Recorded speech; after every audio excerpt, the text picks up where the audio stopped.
शिमला में 5 अगस्त से शुरू होने जा रही है प्रोजेक्ट सारथी योजना। एनएसएस और एनसीसी कैडेट्स बनेंगे मरीजों के सारथी।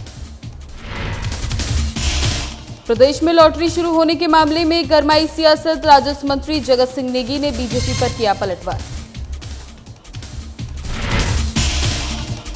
राज्यपाल ने मंडी में आपदा प्रभावितों के लिए भेजी राहत सामग्री। 3 गाड़ियों को हरी झंडी दिखाकर किया रवाना। शिमला में सेवानिवृत्त पनवेश कुमार बने लोक सेवा आयोग के नए सदस्य। राज्यपाल शिव प्रताप शुक्ला ने पनवेश कुमार को दिलाई शपथ।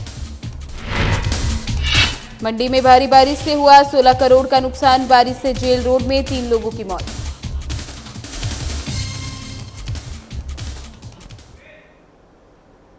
नमस्कार, मैं ज्योति निषाद। रुक करते हैं खबरों की ओर। प्रदेश के सबसे बड़े अस्पताल आईजीएमसी में अब एनएस और एनसीसी कैडेट मरीजों और तमीरदारों के लिए सारथी की भूमिका में नजर आएंगे।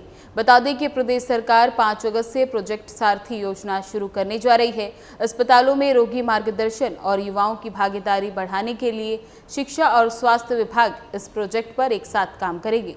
प्रोजेक्ट सारथी शुरू होने पर कॉलेज में एनएसएस और एनसीसी सरकारी अस्पतालों में मार्गदर्शक और सुविधाकर्ता की भूमिका में नजर आएंगे। पीजीआई चंडीगढ़ की तर्ज पर अब हिमाचल के अस्पतालों में भी प्रोजेक्ट सारथी लागू होगा। अभिभावकों की सहमति से प्रिंसिपलों को इच्छुक स्वयंसेवकों की सूची बनाने के निर्देश जारी किए गए हैं। अस्पताल में उनकी काउंसलिंग भी शुरू हो गई है कि किस प्रकार वे कार्य को अंजाम देंगे। वहीं आईजीएमसी और एमएस डॉक्टर राहुल राय ने कहा कि सरकार ने लोगों को बेहतर सुविधा के लिए सारथी योजना शुरू की है, जिससे दूर दराज क्षेत्रों से आए लोगों को अस्पताल में असुविधा ना हो। इस उद्देश्य से इस योजना की शुरुआत की जा रही है। सीएम सुखविंदर सिंह सुक्खू 5 अगस्त को इस योजना का शुभारंभ करेंगे। इस योजना के तहत कॉलेज के एनएसएस और एनसीसी कैडेट्स की सुबह 9:30 बजे से 1:30 बजे तक उनकी सेवाएं ली जाएंगी। इसके साथ ही इन छात्रों को सेवाओं के प्रशस्ति पत्र भी दिए जाएंगे। माननीय मुख्यमंत्री ठाकुर सुखविंदर सिंह सुक्खू जी एक नई सोच के साथ कि लोगों को बेहतर सुविधा मिले, इसके लिए एक सारथी एक योजना शुरू की है, जिसमें कि कंपेनियनशिप लोगों को यहाँ पर जो भी दूर दराज से लोग आते हैं, ये बड़े इंस्टीट्यूट्स में आते हैं, नॉट ओनली इन आईजीएमसी, बाकी मेडिकल कॉलेज में भी एक कंपेनियनशिप की लोगों को समझ आए कहाँ जाना है, कहाँ ओपीडी है, कहाँ उनके टेस्ट होने हैं, कहाँ वार्ड है। इस व्यवस्था को सुचारू रूप से चलाने के लिए माननीय मुख्यमंत्री के आदेश आए कि ये आप जो सारथी वॉलंटियर्स हैं, इनको एजुकेशन डिपार्टमेंट के थ्रू डिफरेंट हेल्थ इंस्टीट्यूशंस में डिप्लॉय करेंगे। ये योजना जो है 5 तारीख को माननीय मुख्यमंत्री इसका विधिवत शुभारंभ करेंगे। इसमें जो साथी हैं, ये जो एजुकेशन डिपार्टमेंट में, ये कॉलेजेस में एनएसएस के वॉलंटियर हैं और एनसीसी के वॉलंटियर्स हैं, उनको 9:30 से 1:30 बजे तक की उनकी सेवाएं ली जाएंगी, जिसका मेन ध्येय रहेगा कि वो ओपीडी में जो भी लोग आ रहे हैं उनको एक पॉइंट पर उनको पूरी गाइडेंस मिले। हिमाचल प्रदेश मंत्रिमंडल ने राज्य में लॉटरी फिर शुरू करने को मंजूरी दे दी। इसके बाद से लगातार प्रदेश में इस मुद्दे पर सियासत गरमाई हुई है।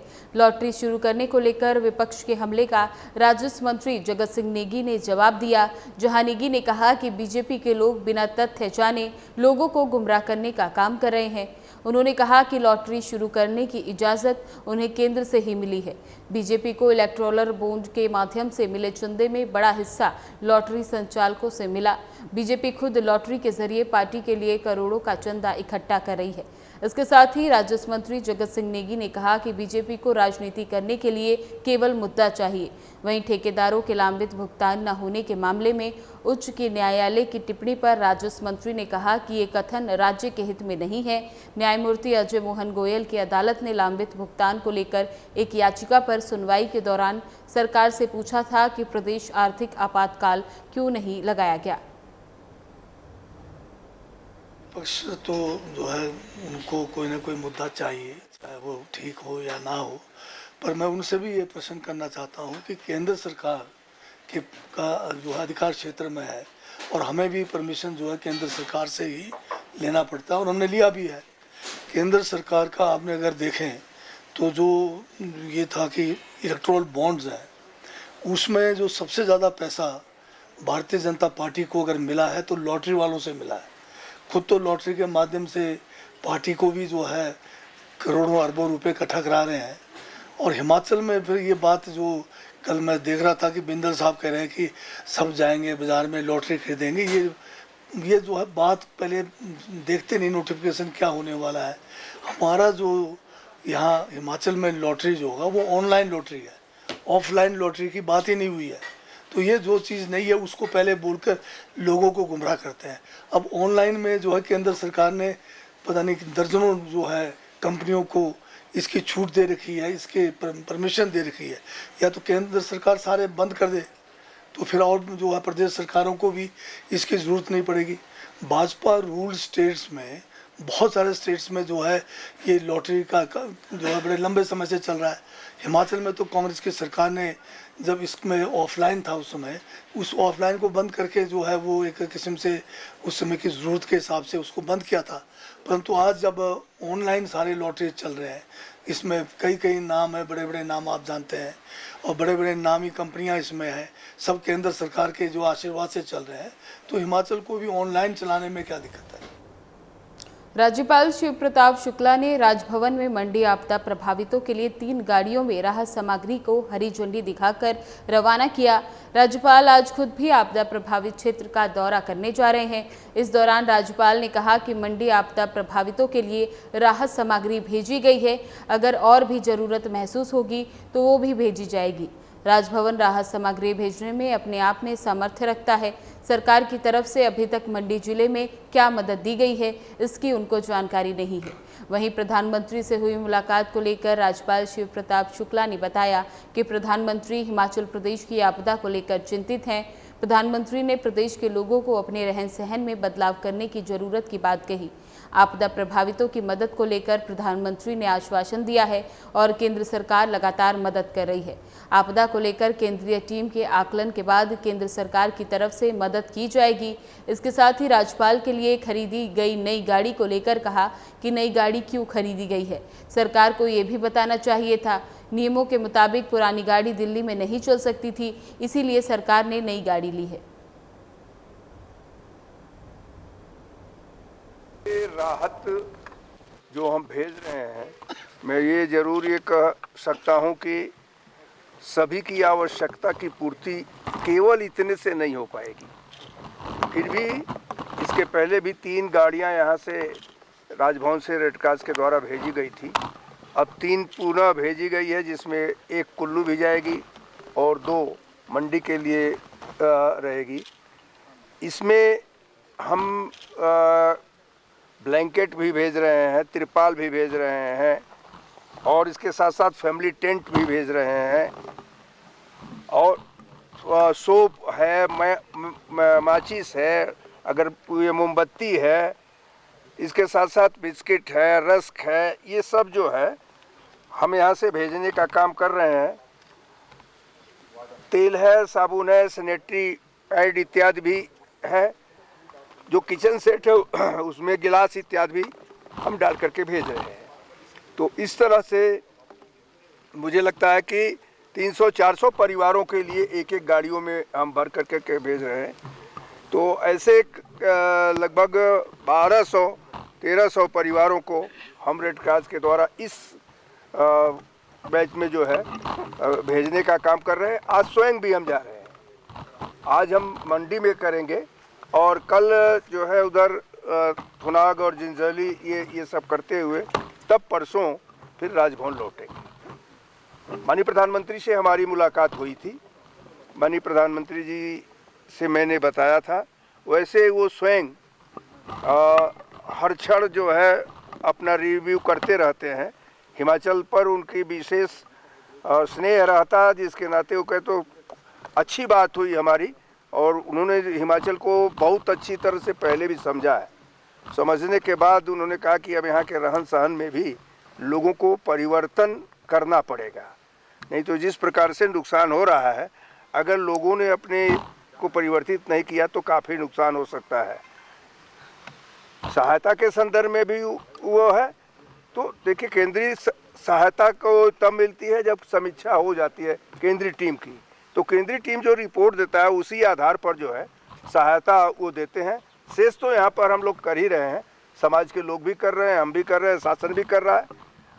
तो मुझे लगता है कि जितना संभव है वो हो रहा है।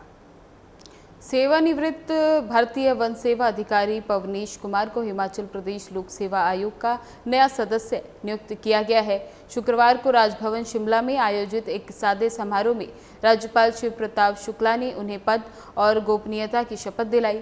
बता दें, शपथ ग्रहण के बाद पवनीश कुमार ने मीडिया से बातचीत में कहा कि वे पूरी निष्ठा, पारदर्शिता और ईमानदारी के साथ अपनी दायित्वों का निर्वहन करेंगे। उन्होंने कहा कि प्रतियोगी परीक्षाओं में पारदर्शिता बनाए रखने उनकी प्राथमिकता होगी ताकि युवाओं में आयोग के प्रति विश्वास और मजबूत हो।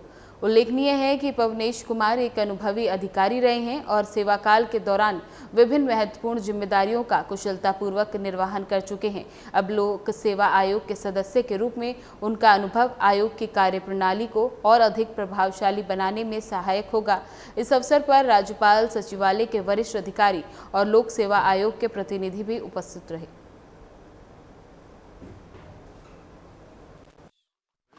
पब्लिक सर्विस कमीशन है, ये पूरे देश में अपनी निष्पक्षता के लिए और काबिलियत के आधार पर सिलेक्शंस के लिए जाना जाता है।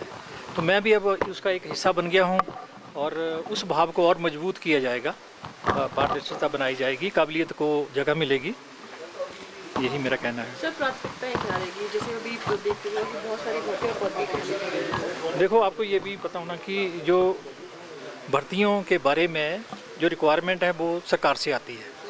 तो सरकार से जो रिक्वायरमेंट आती है वो नियमानुसार कमीशन के अंदर प्रोसेस की जाती है और उसमें कमीशन का यही रहता है कि जितनी तत्परता से उसको कार्यवाही को पूरा करें और सारे प्रोसेस को कंप्लीट करें ताकि पात्र जो हमारे युवा लोग हैं उनको नौकरियां।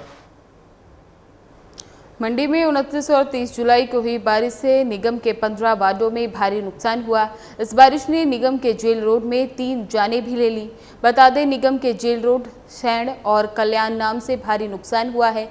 नगर निगम आयुक्त रोहित राठौर ने बताया कि इस बारिश ने नगर निगम को 16.54 करोड़ का नुकसान किया है।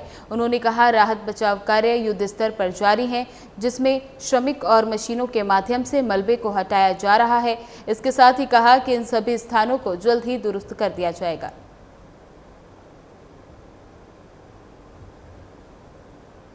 जो कुल 15 वार्ड्स हैं उन सभी में जो है लॉसेस की जो है सूचना प्राप्त हुई थी और लगभग 6 करोड़ 64 लाख के आसपास इस लॉस का आकलन किया गया था।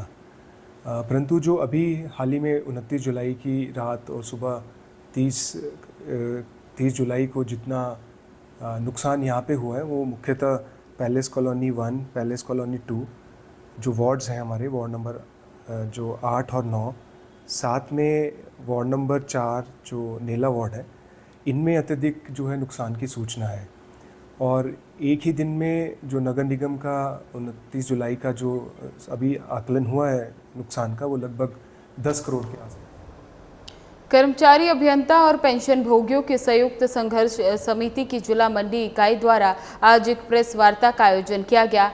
प्रेस को संबोधित करते हुए विद्युत बोर्ड पेंशन फोरम के अध्यक्ष इंजीनियर AS गुप्ता और अन्य पदाधिकारियों ने बोर्ड में व्याप्त अराजकता और कुप्रबंधन पर प्रकाश डाला। बता दें कि बैठक में JAC के संयोजक और सह संयोजक इंजीनियर लोकेश ठाकुर और हीरालाल वर्मा के खिलाफ प्रबंधन का अनुशासनहीनता की कार्रवाई करने के कड़े शब्दों में निंदा की गई। समिति अध्यक्ष जगमेल ने बताया कि पिछले 1.5 सालों में संयुक्त कार्रवाई समिति प्रबंधन और सरकार से कर्मचारियों के युक्तिकरण के नाम पर पदों को समाप्त करने का एक तरफा फैसला न लेने और अन्य महत्वपूर्ण मांगों का समाधान करने का अनुरोध कर रही है। उन्होंने कहा कि संयुक्त संघर्ष समिति मुख्यमंत्री से अनुरोध करती है कि वर्तमान अकुशल आयोग और भ्रष्ट अधिकारियों को बदला जाए, उत्पीड़न आदेश को वापस लेने, पुरानी पेंशन देने, तकनीकी कर्मचारियों की भर्ती करने, सभी पेंशन भोगियों को पेंशन, ग्रेच्युटी और अवकाश, नकदीकरण आदि की लंबित बकाया जारी करने, सभी मांगों जैसे विभिन्न मुद्दों को सुलझाने के लिए JAC के साथ 7 अगस्त से पहले वार्ता अवश्य होनी चाहिए। मैनेजमेंट की कार्यप्रणाली पर क्वेश्चन मार्क है। जो मैनेजमेंट आज के दौर में कार्य कर रही है वो अपने तौर तरीके सुधार ले, टाइम पे सुधार ले, अन्यथा कर्मचारी, इंजीनियर और पेंशनर 7 तारीख को शिमला की तरफ कूच करेंगे। उसके लिए जिम्मेदार सरकार और मैनेजमेंट दोनों होगी। मैं आपके बीच में बात कह देना चाहता हूँ कि जो आजकल हमारे डायरेक्टर फाइनेंस है अनुराग चंद्र शर्मा जी, इन्होंने फरवरी 2024 में बिजली बोर्ड को ज्वाइन किया। इन्होंने जब जो शिमला में रेस्ट हाउस है उसको अपना रेजिडेंस बना लिया और 1 साल का जो HRA लेते रहे, लेकिन उसकी रिकवरी उन्होंने। बुलेटिन में बस इतना ही। बने रहे हमारे साथ। नमस्कार।